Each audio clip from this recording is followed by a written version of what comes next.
and welcome to SBC TV. I'm option 1, Dan Mouncer. Delighted to be joined by option 2, Greg Mitchell. We're going to be talking all things Nottingham Forest and start of the season, bit of Premier League in there as well, and I caught up with former Forest legend Andy Reid, who's talking to us.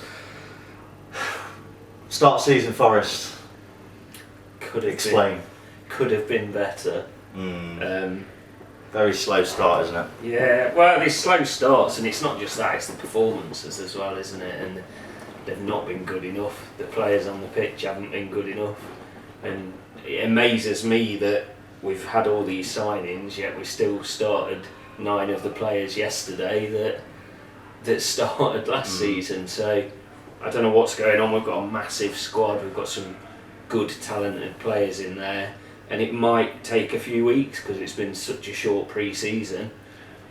Do you think he's going to get a few weeks? So that's the other question, isn't it? Because I think that the love for Lamouchi is fading a little bit on things like social media, and even the couple of tweets that we put out, didn't we? Yeah. Over the weekend, sort of saying it's perhaps time to move him on. But I mean, how long do you give somebody? They've backed him in the transfer market. Yeah, and it seems like, surprisingly, it seems like he's got the players he's been asking for as well.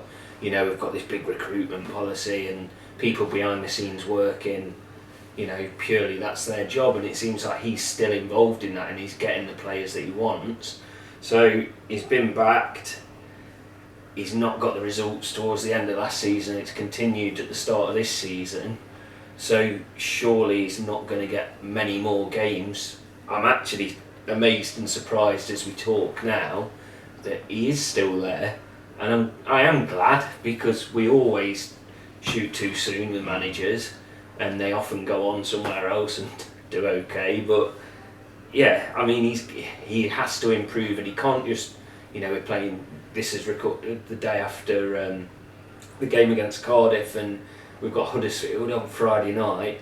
He can't just scrape a win either. I think he's got to start showing some performances. Well, he can't change the formation as well, didn't he? Bringing on Lyle Taylor.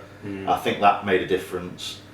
And I'd be surprised if he didn't perhaps start on Friday the way the game ended in terms of formation and perhaps even personnel. I think that's part of the problem that fans see with Sabri, and of course we don't know what goes on, that we see these things and go, wow, yeah, 4-4-2, second off, it seemed to get a bit better, take a bit of pressure off Grabban, because he looked knackered, he looked absolutely shattered, and he got slated on, again, social media yesterday, but he's playing all the time on his own up front. It must just be knackering for the lad. He's not getting the service, so bringing Taylor on, getting that 4-4-2, frees him up a bit, gives him a bit of a rest, and we clearly, going on yesterday, play better in a 4-4-2, looked more organised, looked not very threatening, but more threatening.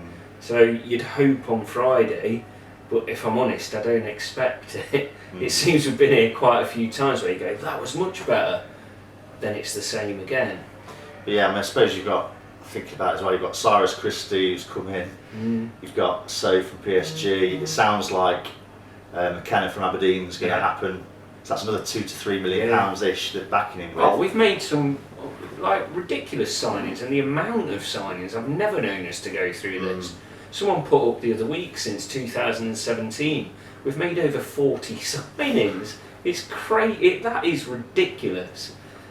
Whether that works or not, it remains to be seen, and it doesn't really show, like, I don't know what's the word, sustainability, or it's a bit scattergun approach. Yeah, it's like get him quick. We might be able to work with him. That's not work. Get somebody else. Yeah, but this Mckenna lad, I don't watch Scottish football. I don't follow him. I've never, I saw his name and I was like, who's that? And then you read on social media, you read Aberdeen fans, Scottish fans, even his coach today has put some brilliant words towards him, just basically saying he's a brilliant professional on and off the pitch, which you hear about a lot of the players that Forest try and sign.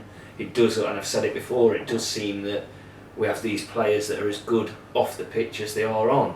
I just hope he's one that's going to show it on the pitch as well. Well, he is a real presence, because I watch quite a bit of Scottish football, and he is a real presence at the back. He's very tall, decent on the ball, left-sided as well. So it does hopefully give us something that we're perhaps lacking a little bit at the moment, because when Dawson isn't involved, I think it's obvious that Warren and Figueiredo especially are struggling a little bit with set pieces and things. Yesterday's set piece, that first goal, as soon as it floated in, every one of us who was watching it with me was like, it's a goal straight away. You could see no marking.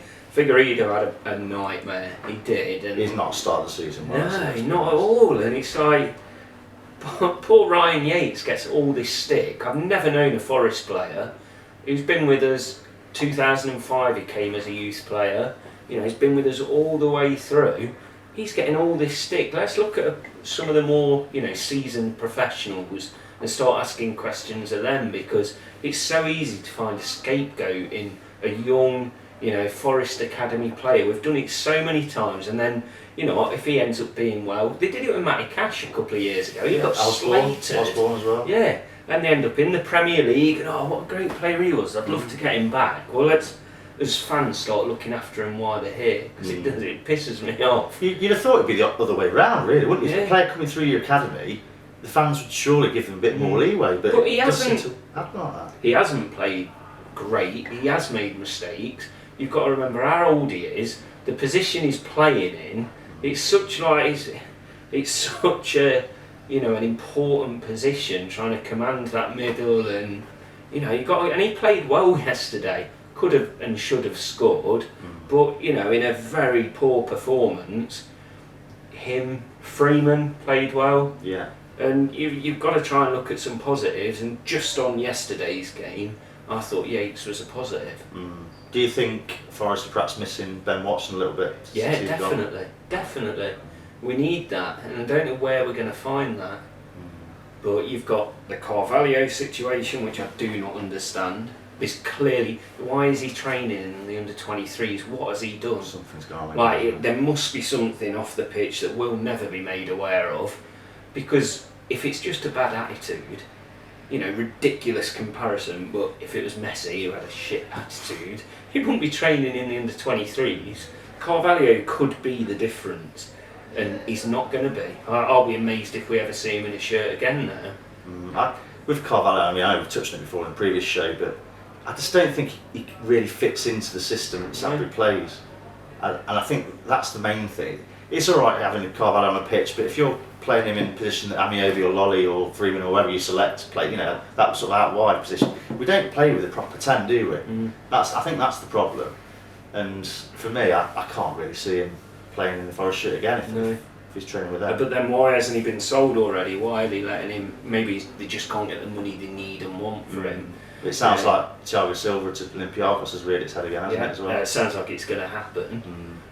Which I enjoyed watching him. He was a right bright spark, but again, not going to fit into the system. Did make a few mistakes. Didn't cost us too much. He isn't the Carvalho, is he? He isn't the investment Carvalho is.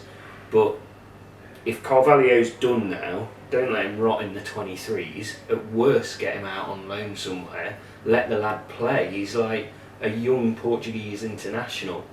If it is purely on, I don't know, respect to the manager, or I'm completely guessing here, then give the lad a chance somewhere else. If there's something more sinister, which, why is he rotting in the 23s? You think it must be. Then fair enough, but it's a crazy situation. What we haven't touched on as well, we mentioned about Ben Watson, perhaps missing him a bit, but Matty Cash as well, perhaps we are missing him a bit more than we think as well. In our position, you can't refuse that amount of money. And there wasn't uproar. You could see from the fans, they understood in this situation, money's not coming in at the minute with COVID. It's great money for us with add-ons. And we have strength, and we've got Colback for free, haven't we? And we're going to get the likes of Mckenna, different position, but he's hopefully going to do as equally as good job.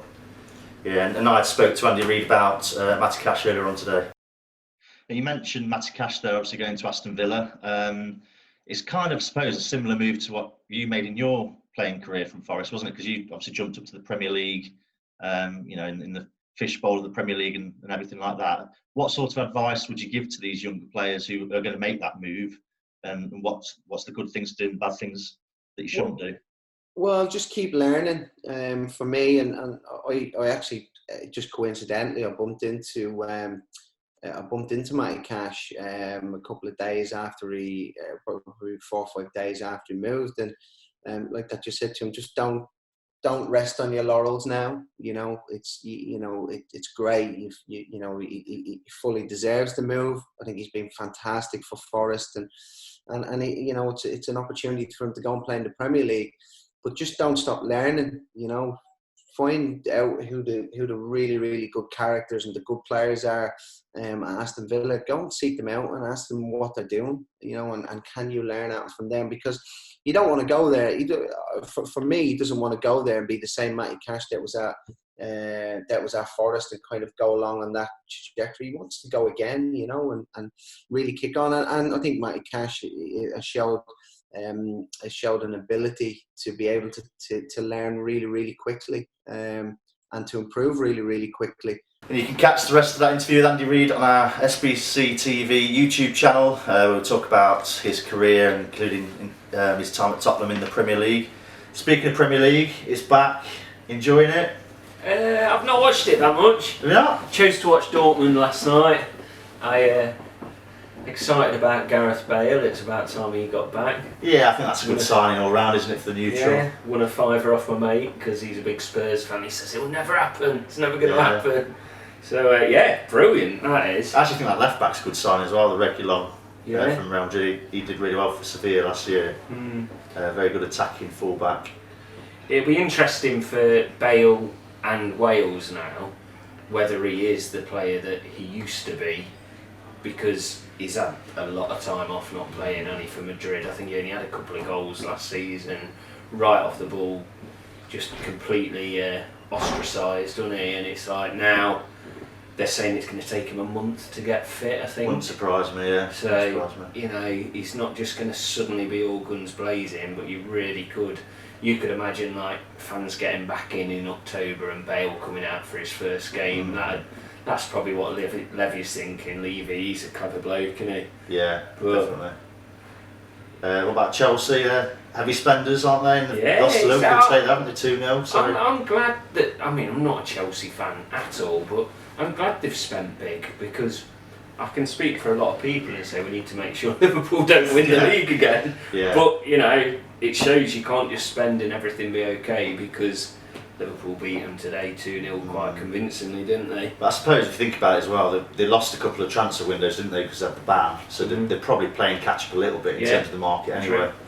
It made me smile about Leeds last week. God, I've never seen such an outpouring of love for a team that lost. Oh, no. It was, they played well, but they lost the first game still, so just get rid of that one. Averaging 7 goals a game so far, aren't they, Leeds? So 4-3 every week, but like Newcastle, weren't under Kevin Keegan. Yeah, it's an exciting start to a season. I just wish that enough of us could get in there to watch it, because it all seems a bit flat. I was speaking to my mates yesterday, and it's like, you're watching these games, but you're just having a chat halfway through them, and you need those fans there, and it will transform the league again. And the Premier League's got all these incredible players, and we're not being able to see them and watching them on TV. When you turn that fake crowd noise off, you realise that bloody hell, this is going to be a tough season if we don't get back in there. Yeah. I just don't think it's going to be possible to fit Bale, De Bruyne, Aubameyang, Salah all into a dream team. Yeah. You're just going to have like 4.5 million. Sancho could be. Well, you never know. That'd be superb for Man U. I don't want to see it personally. I want him to stay at Dortmund, but it's still being spoken about. Yeah, it's not going away, is it? No, you could see it happening last day, or Man City, to spite the neighbours, just go, we'll pay it. But I heard a rumour that they're looking to offload that Daniel James to Leeds potentially.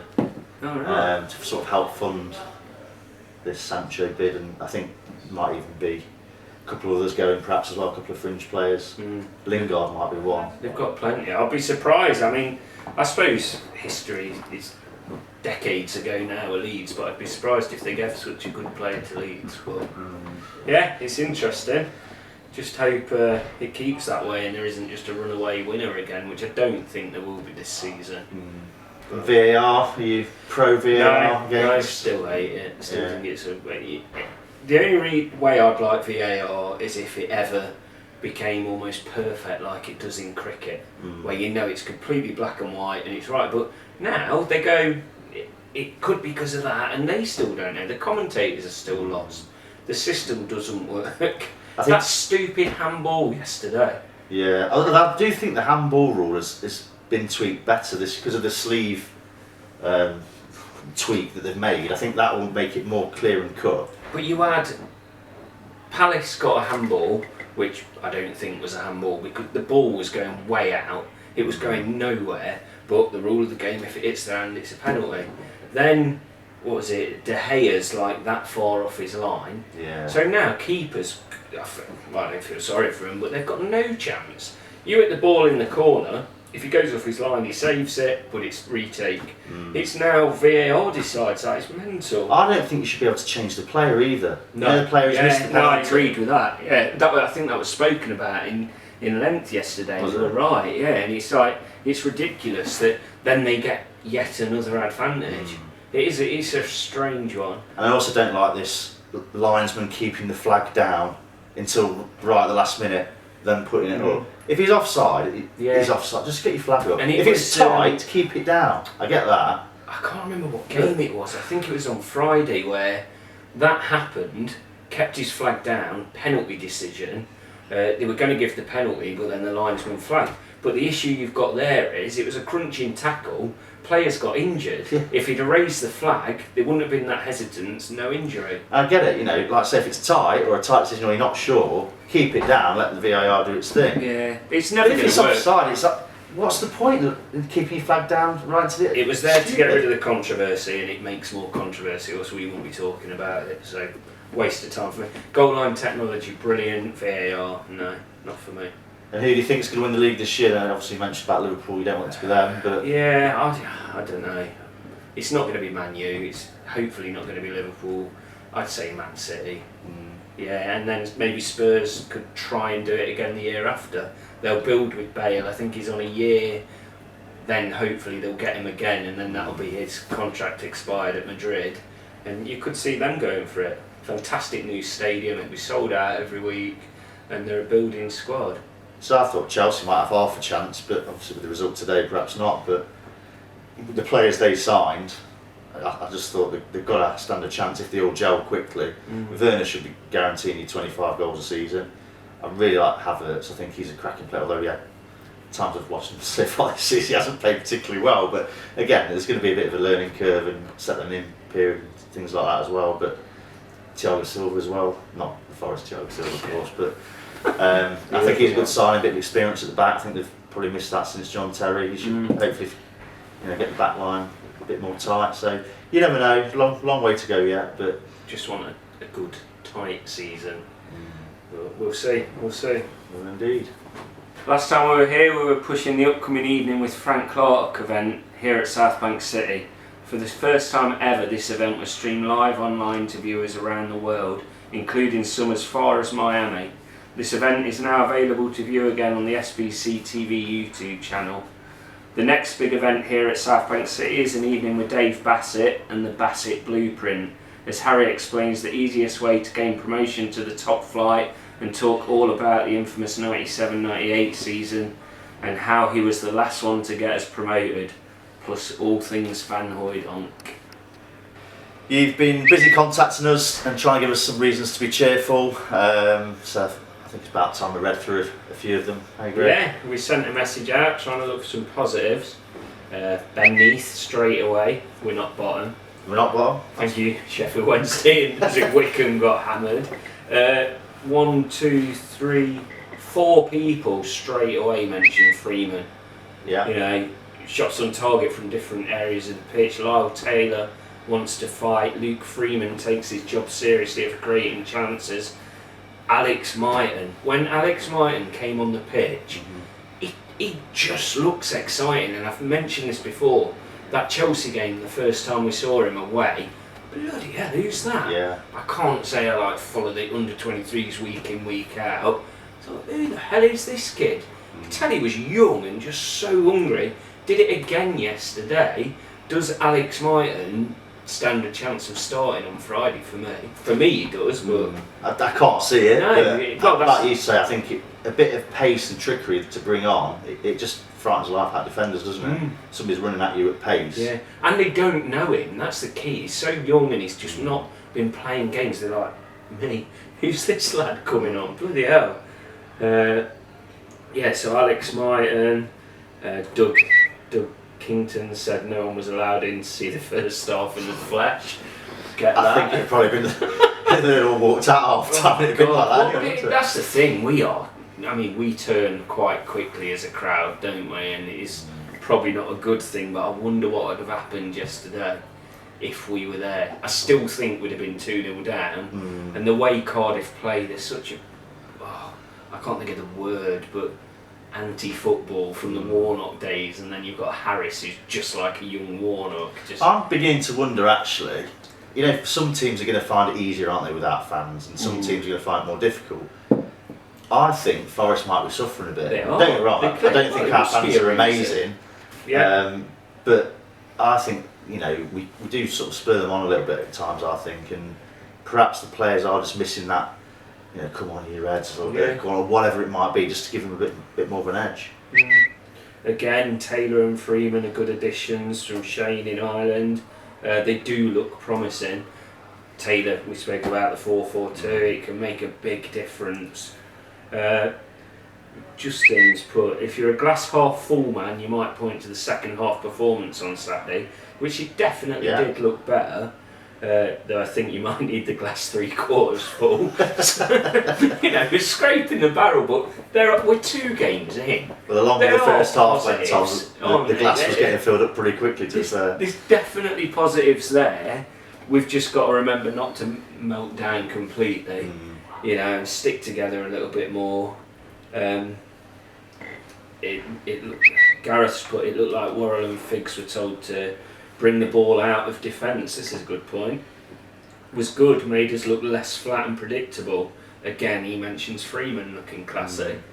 I think we did touch on it a little bit earlier as well, that we are a bit predictable, and I think teams have worked us out. And like you say, perhaps throwing a Mighton in from the start that the manager, Huddersfield aren't expecting, might just be the little trigger we need to actually start off a game. Isn't it sad with someone like Mighton though, that I watch him and I go, not wow, he's going to take us to the Premier League. I think he's going to be the next guy we sell for £10 million and keeps us afloat for the next 2-3 years. And I can't wait to get to that point of being the team that goes, right, he's the player that we give a 5-year contract to because we're in the Premier League. And at the minute we're looking the other way the first 2 games of the season start, but again, our academy just keeps producing. It's incredible. One thing I thought of as well was Joe Lolly, because I think at times last season we did rely on him a little bit. If Lolly plays well, we tend to play well, don't we? Let's be honest. And I think, again, he got knocked into or shin whatever it was towards the end of last season. I don't think he looks fit still, personally, every time I've seen him. I think we perhaps need to try and get him firing as well, because if you've got an 8 out of 10 Joe Lolly on the pitch, I think that'll make a real difference as well. Same with Amiobi, an 8 out of 10 Amiobi. I love watching him. He's so unpredictable, he does some ridiculously stupid stuff. When he signed, hardly anyone wanted him, and he's got that brilliance within him. And he's got these gangly legs, and it's like he just does stuff, and then he'll suddenly shoot, which I love. Every so often, there was a stat, I think it was halfway through the first half, I think the commentary said it, that we've had 2 shots on target in 225 minutes. That is just, you don't go anywhere but the wrong way doing that. Give Amiobi the ball, let him shoot, and see what happens. It might go into Rosehead, probably will. Every so often, it'll be a screamer. He frustrates the living hell out of me, Amiobi. He'll either be like saying 8 out of 10, 10 out of 10, and you think, crikey, what a game he's had. And there'll be other times where he just does the wrong thing every time. His first touch is poor. And, he'll be a 4 out of 10, and you think, crikey, you've got to get him off. There doesn't seem to be that, again, consistency we always talk about. Do you think as well, I mean, I don't know about this new goalkeeper, but someone mentioned Samba there, not in a positive way, and you wonder, is this new goalkeeper ready to be there to step in if it doesn't go right on Friday? Maybe there's a change there, because, you know, Samba, there was a few, what's the word, grumblings from the inners of the club pre-season about Samba's attitude. Sabri clearly mentioned it for more than one reason. I think someone else did as well. So is there an issue there? He was superb last year, but has his, you know, the spark kind of gone from the Samba thing at the minute? And this third goalkeeper that's come in just after Smith gets a new contract really surprised me. And I wonder if that's because they're lining him up to be the number one. Possibly, yeah. I mean, I don't know much about him. I've never heard of him, but I seem to remember, I can't remember if it was Radio Nottingham or where it was, but I seem to remember Lamouchi saying about Samba, we think he's a really good goalkeeper, but he just needs to believe it himself. So I just wonder whether he's suffering a bit from low confidence or something similar to that, perhaps. But I've just thought of another reason to be cheerful. Yes. We could be less than a month away from being allowed into the ground.